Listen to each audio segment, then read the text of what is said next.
வணக்கம் மக்களே. வரக்கூடிய சட்டசேரவை இடைத்தேர்தல் அம்பாசமுத்திரம், திருச்சி கிழக்கு, மதுராந்தகம் இல்லை நிறைய இடங்களில் நடக்குது. ஸோ இந்த இடைத்தேர்தலில் எங்கள் தலைவர் போட்டியிட போகிறார், அதுவும் திருச்சி கிழக்கு தொகுதியில் எங்கள் தலைவர் போட்டியிட போகிறார் அப்படிங்கிற மாதிரி செய்திகள் வந்துட்டுருக்கு. உண்மையிலே இந்த இடைத்தேர்தலில் அது திருச்சி கிழக்காக இருக்கட்டும் இல்லை அம்பாசமுத்திரமாக இருக்கட்டும், எந்த தொகுதியில் போட்டிட்டாலும் ஸ்டாலின் வெற்றி பெறுவாரா அப்படிங்கிற ஒரு கேள்வி எழுதிருக்கு. மேலும் பார்த்திங்கன்னா திருச்சி கிழக்கு தொகுதியில் ஒருவேளை ஸ்டாலின் போட்டியிட்டால் வெற்றி பெறுவாரா அப்படின்னு சொல்லி அவருடைய மகன் முன்னாள் துணை முதல்வர் உதயநிதி ஒரு சர்வே எடுத்திருக்காப்புல. அந்த சர்வேவுடைய முடிவுகள் ஒரு மிகப்பெரிய அதிர்ச்சியை திமுக தலைமைக்கு ஏற்படுத்தியிருக்கு.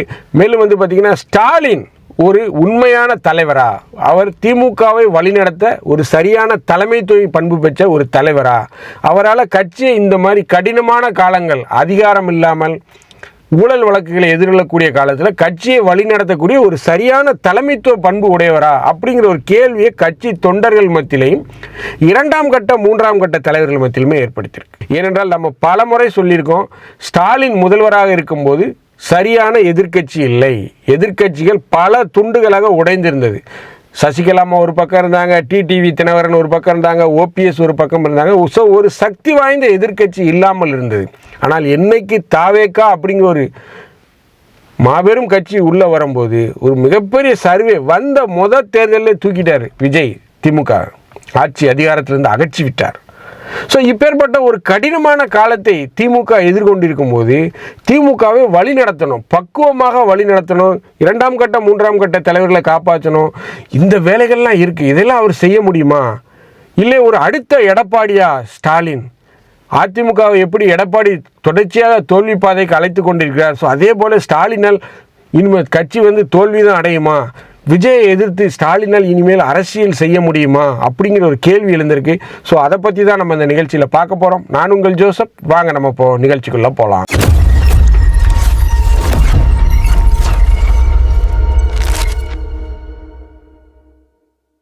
ஸ்டாலின் ஒரு சரியான தலைவரா, ஒரு தலைமைத்துவ பண்புகளை பெற்ற ஒரு தலைவரா அப்படிங்கிற ஒரு கேள்வி எனக்குள்ள ரொம்ப நாள்ல எழுந்துக்கிட்டு இருக்கு. ஏன் அப்படின்னு பார்த்தீங்கன்னா, முத்தமிழறிஞர் கலைஞர் ஒரு அரசியல் சாணக்கியன், இருந்தால் வாய் சாமர்த்தியத்திலே பொழைச்சுவார். அந்த மாதிரி ஒரு ஆள்.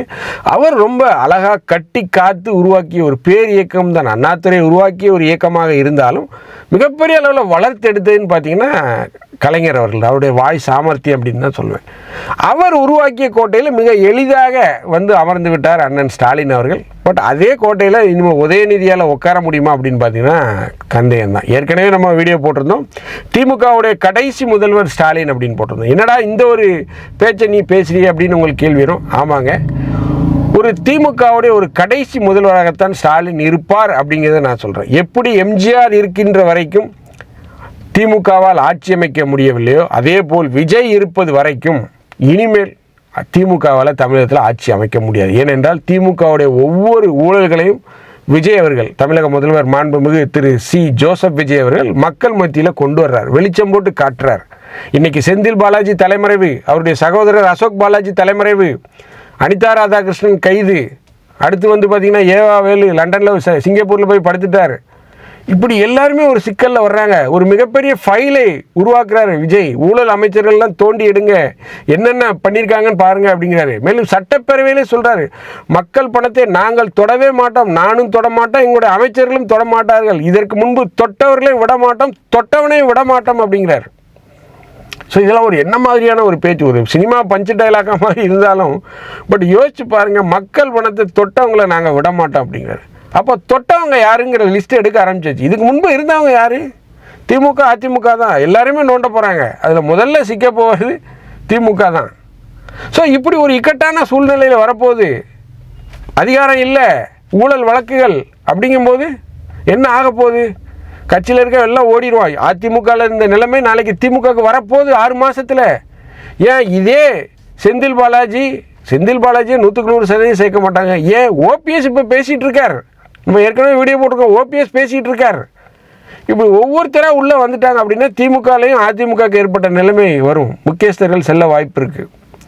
ஏனென்றால் நிறைய பேர் கணிக்கிறது என்னென்னா, அடுத்த 10 ஆண்டுகளுக்கு விஜயோடைய ஆட்சி தான். நம்மளே இதை பதிவு பண்ணியிருக்கோம். 10 ஆண்டுகளுக்கு விஜயோடைய ஆட்சி தான் இனி தமிழகத்தில். அப்படி இருக்கும்போது திமுக எப்படி இருக்கும்? உதயநிதியால் இன்னும் ஆட்சியில் அமர முடியாது. உதயநிதி கடுமையான டென்ஷனில் இருக்கார். விஜய் ஆட்சியில் அமர்ந்துட்டாரே, நம்ம என்ன செய்ய போகிறோம், நம்முடைய அரசியல் எதிர்காலம் என்ன அப்படிங்கிறது ஒரு கேள்வி எழுந்திருக்கு. இந்த திமுக இந்த ஃபர்ஸ்ட் ஃபேமிலிக்கு மிகப்பெரிய ஒரு அதிருப்தியில் இருக்காங்க. என்ன நம்முடைய அரசியல் எதிர்காலம் என்ன அப்படிங்கிற மாதிரி. ஸோ திமுகவில் இருக்கக்கூடிய இரண்டாம் கட்ட தலைவர்களையும் இப்போ வந்து ஸ்டாலின்கிட்ட வேறு மாதிரி பேசுகிறதா செய்திகள் வருது. இந்த குடும்பத்தை நம்பினா இனிமேல் நம்ம கதை அவ்வளோதான், இவங்களால ஜெயிக்க முடியாது அப்படி நம்மளை வச்சு பம்மாத்து காமிச்சு ஓட்டிகிட்டு இருந்தாங்க. இப்போ தோல்வி வந்துருச்சு, ஊழல் அவன் நோண்ட ஆரம்பிச்சிட்டான், மாட்டினாங்கன்னா என்ன செய்கிறது அப்படிங்கிற நிலைமையில் இருக்கிறாங்க. ஸோ ஒரு மிகப்பெரிய அதிருப்தியில் இருக்கார் ஸ்டாலின். சொல்லலாம், நான் லண்டனில் போய் மிகப்பெரிய அளவில் கட்சியை சீரமைக்க போகிறேன் அப்படின்ட்டு. பட் ஆனால் நான் திரும்ப சொல்கிறேன், உங்கள் கட்சி ஒரு முதியோர் இல்லம். உங்கள் கட்சி ஒரு முதியோர் இல்லம். 84 வயசில் இருக்க துரைமுருகன் இருக்கார், 77 வயசில் இருக்க ஐ பெரியசாமி இருக்குது. அப்படி வயதானவர்களாக வச்சுக்கிட்டு நீங்கள் என்ன செய்ய போகிறீங்க இந்த மாடர்ன் டெக்னாலஜியில்? ஒரு ஃபேஸ்புக்கில் போஸ்ட் பண்ணனா கூட இன்றைக்கி துரைமுருகனால் முடியாது. அவரை கூட்டிகிட்டு வர்றதுக்கே ஒரு ஆள் வேண்டி இருக்குது. இவங்களெல்லாம் வீட்டுக்கு அனுப்புங்க, ஓய்வு கொடுத்து அனுப்புங்க, இளம் தலைமுறைகளை கொண்டு வாங்க. பட் இளம் தலைமுறையை கொண்டு வரதுக்கு ஸ்டாலின் பயப்படுறாரு. ஏன்னா ஒவ்வொரு அமைச்சர்களும், முன்னாள் அமைச்சர்களும், ஒவ்வொரு மாவட்ட நிர்வாகிகளும் அவங்களுக்கு பின்னாடி ஒரு ஆதரவாளர் வட்டம் இருக்குது. இப்போ KN நேருவை தூக்குனார்னு வைங்க, அவர் சார்ந்த ரெட்டியார் சமூகம் அவர் பின்னாடி போயிடும். ஐச பெரியசாமியை தூக்குனா அவர் பின்னாடியே ஒரு கும்பல் போயிடும். இப்படி பல்வேறு சிக்கல்களில் இருக்கார் ஸ்டாலின். என்ன செய்ய முடியும்னு அவர் யோசிச்சுட்டு இருக்காரு. ஏன்னா அவர் ஏதாவது செஞ்சார்னா கட்சி உடஞ்சிரும். இந்த ஒரு நிலைமையில தான் இன்றைக்கி திமுக இருக்குது. நம்ம நன்கு விசாரித்து சொல்லிக்கிட்டு இருக்கோம்.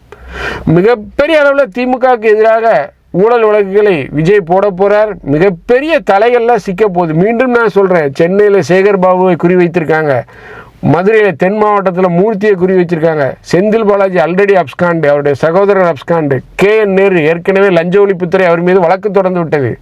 இப்படி ஒரு மிகப்பெரிய சிக்கலில் இருக்கும்போது ஸ்டாலினால் கட்சியை வழிநடத்த முடியுமா? உண்மையான ஒரு தலைமைத்துவம் வாய்ந்த அவர் தலைவர். அவர் இதற்கு முன்பு முதல்வர் என்ற பதவி இருந்தது, வண்டியை ஓட்டிட்டார். இப்போ செய்ய முடியுமா? இப்போ தான் அவருக்கு வந்து சேலஞ்சே இருக்குது, சவால்களே இருக்குது. இப்பேற்பட்ட சூழ்நிலையில் அவரால் கட்சியை வழிநடத்தி போக முடியுமான்னு ஒரு கேள்வி எல்லாருக்குள்ளே எழுந்திருக்கு. ரெண்டாம் கட்ட தலைவர்கள் கேட்குறாங்க, அவங்களுக்குள்ளே உள்ள வாட்ஸ்அப் குரூப்பில் விவாதிச்சு கொள்கிறாங்க. இந்த மாதிரி கேஸ் போட்டுக்கிட்டே இருக்காங்களே தாவேக்கால, எப்படி தலைவர் என்ன செய்ய போகிறார், எல்லாருமே ஓடி ஒளிகிறாங்களே அப்படின்னு வாட்ஸ்அப்பில் போடுறாங்க. உள்ளூர் பிரமுகர்கள்ட்ட நம்ம கேட்கும்போது சொல்கிறாங்க. ஸோ இப்படி ஒரு மிகப்பெரிய சிக்கலில் திமுக இருக்குது. ஸோ திமுகவிற்கு ஒரு சரியான தலைவர் ஸ்டாலினா, உதயநிதியால் அதை தொடர்ந்து வழிநடத்த முடியுமா அப்படிங்கிற ஒரு கேள்வி எழுந்து கொண்டிருக்கு. மிகப்பெரிய அளவில் திமுகவில் இருக்கக்கூடிய இரண்டாம் கட்ட தலைவர்கள் என்ன சொல்கிறாங்கன்னா, கனிமொழியை கட்சியில் முன்னெடுக்கணும், முதல் குடும்பத்திற்கே நம்ம உழைத்தது போதும், கனிமொழிக்கு மிகப்பெரிய அளவில் டெல்லியில் செல்வாக்கு இருக்குது, ரொம்ப நைஸ் பாலிடிக்ஸ் பண்ணுறாங்க, அழகாக கட்சியை வழிநடத்தி சொல்கிறாங்க, ஸோ கனிமொழியை கொண்டு வரணும் அப்படின்னு சொல்லி பேச்சுக்கள் நடந்து கொண்டு இருக்கு. ஸோ இந்த வீடியோ உங்களுக்கு பிடிச்சிருந்துச்சுன்னா தயவுசெய்து லைக் பண்ணுங்கள், ஷேர் பண்ணுங்கள், சப்ஸ்கிரைப் பண்ணுங்கள். மறக்காமல் உங்கள் கருத்துக்களை கமெண்ட் செக்ஷனில் சொல்லுங்கள். நன்றி, வணக்கம்.